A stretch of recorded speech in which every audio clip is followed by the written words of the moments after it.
문재인 대통령과 윤석열 대통령 당선인이 28일 청와대 상충제에서 만찬회동을 갖습니다. 지난 10일 차기 대통령 당선인이 확정된 지 19일 만으로 역대 가장 늦은 신구 권력의 만남입니다. 최근 코로나19 확진자와 사망자가 폭증하고 장기화된 코로나19 국면에서 경제 상황이 좋지 않은 등 민생 이슈가 불거지면서 양측 모두 권력 이전 투구를 하는데 부담감을 느낀 것으로 보입니다. 만찬은 문 대통령이 윤 당선인을 청와대로 초청하는 방식이며 유영민 대통령 비서실장과 장제원 당선인 비서실장이 동석하게 됩니다. 이날 양측은 코로나19 손실보상과 방역 문제 등 각종 민생 이슈를 중심으로 이야기를 나눌 것으로 보입니다. 최근 북한의 대륙간 탄도미사일 발사 등으로 제기되는 안보 문제도 예상되는 주요 의제 중 하나입니다.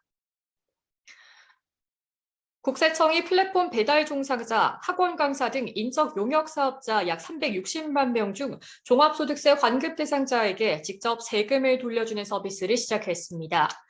대통령제 인수위원회 등에 따르면 국세청은 인적 용역 사업자 중 소득 자체가 낮아 종소세 환급세액이 적거나 신고에 어려움을 이유로 환급받지 않은 인적 용역 사업자들을 위해 올해부터는 환급 대상자에게 환급액을 직접 알려주고 되돌려주는 방안을 28일 인수위에 업무 보고했습니다.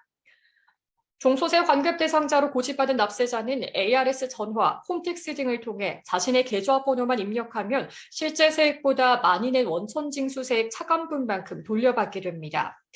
이 같은 서비스는 오는 5월 종합소득세 신고 기간부터 적용됩니다. 국내 5대 게임사 크래프톤, NC소프트, 넷마블, 펄어버스, 카카오게임즈의 직원 평균 임금이 사상 처음으로 1억 원을 돌파했습니다. IT 업계 등에 따르면 5대 게임사의 평균 임금은 2020년 7,759만 원에서 지난해 1억 1,931만 원으로 조사됐습니다. 같은 기간 5대 게임사의 급여 총액, 주식 보상과 보험비, 세금 등을 포함한 급여 총액은 총 6,256억 원에서 8,684억 원으로 38.8%나 증가했습니다. 개발 인력 품귀 현상이 심화됨에 따라 게임사들이 막대한 비용을 감수하면서까지 울며 겨자 먹기식으로 인재 유치 출혈 경쟁을 벌인 탓입니다. 반대로 게임사 이익률은 뒷걸음질 치고 있습니다.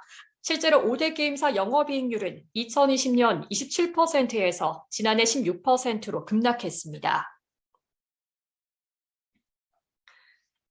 뉴욕 증시에서 빵 주식이 지고 망고 주식이 뜨는 세대 교체가 일어나고 있습니다.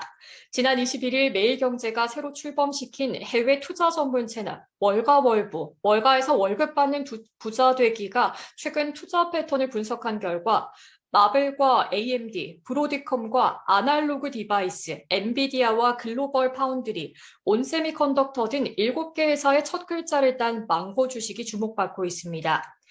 뱅크 오브 아메리카는 이들 반도체 기업들이 높은 전략적인 가치를 갖고 있다며 빠르게 디지털로 바뀌고 있는 전 세계 경제는 아무리 강조해도 지나치지 않다고 강조했습니다. 월가월브 실리콘밸리 뷰는 AMD의 경우 애널리스트들이 예상하는 2022년 매출 성장이 44%에 달하는 것으로 예상됩니다. 김병주 MBK 파트너스 회장이 전 세계 기관 투자자들에게 보내는 연례 소원을 통해 두려워하지 말고 투자하라는 메시지를 전했습니다. 20년 넘게 아시아 최고 인수합병 전문가로 이름을 알려준 김 회장의 연례 서한은 국민연금과 캐나다 연금투자위원회, 싱가포르 투자청 등 국내외 주요 100여 기관 투자자가 수신합니다. 김 회장은 코로나19는 박외적이기도 하고 장의적이기도 하다며 팬데믹을 통해 우리는 균형 잡힌 포트폴리오를 갖는 것의 중요성을 새롭게 배웠다고 지적했습니다.